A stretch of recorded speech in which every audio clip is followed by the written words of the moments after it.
I'm sure you like this story, A Special Tree.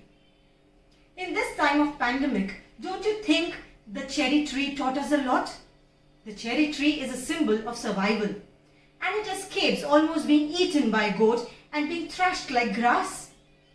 Just as human beings struggle in life, so does the cherry tree. But the cherry tree shows resilience and ability to withstand adversities.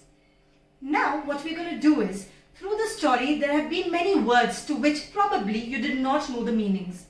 I'm going to take up all these words one by one, and this session is going to be very interesting, not only because I'm going to teach you the meanings of the words, but also associated antonyms, synonyms, homophones, homonyms, and lot more. So let's start with the vocab booster. Does this happen often to you when you're reading? You have to read it again and again and you still don't understand. Do you know why this happens? This is because we don't know many meanings to the words written or when you're listening to those words. So now the first word that I think you might not be knowing while listening to the story was promptly. What do you mean by promptly? It means with a little delay or just immediately. So if you have to use this word in your own sentences, how would you do that?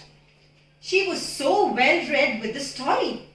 She answered to all the questions promptly. That means that when you are very well read with something, you're very prompt at answering questions.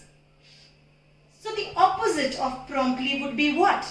The opposite would be slow, late, tardily, or negligently. The next word was tang. The cherries were having a little tang, isn't it? That means it's a very strong taste or a flavor associated with a food item. So if you have to use tang in your own words, you could use it this way. Auntie made the world's best pickle. There was a sharp tang to the pickle she made. I'm going to give you a fun fact now. Did you know that cucumbers, which are native to India, were first brought to the Tigris Valley and pickled way back in 2030 BC? Now, I'm going to ask you a few questions. This is the cucumber which has been pickled. I'm going to ask you two questions now, to which you are supposed to find out the answers. The first is, where is Tigris Valley? The second question is, what is BC and what is AD? I'm sure all of you are going to look in for these meanings. The next word was yielding. Yielding. This means when the land gives you a load of produce, which means the crops are grown in a very good quantity. We can use it like you see this apple orchard. It is blooming. It is giving a very good produce. It's yielding. The orchards looked lovely. The apple trees yielded an abundant harvest. Now, did you notice that I said the orchard? I said the apple trees. I know you all know that we use the when the next word after the word THE starts with a vowel. I'm going to ask you one more question here. I'm going to ask you, what is Green Revolution?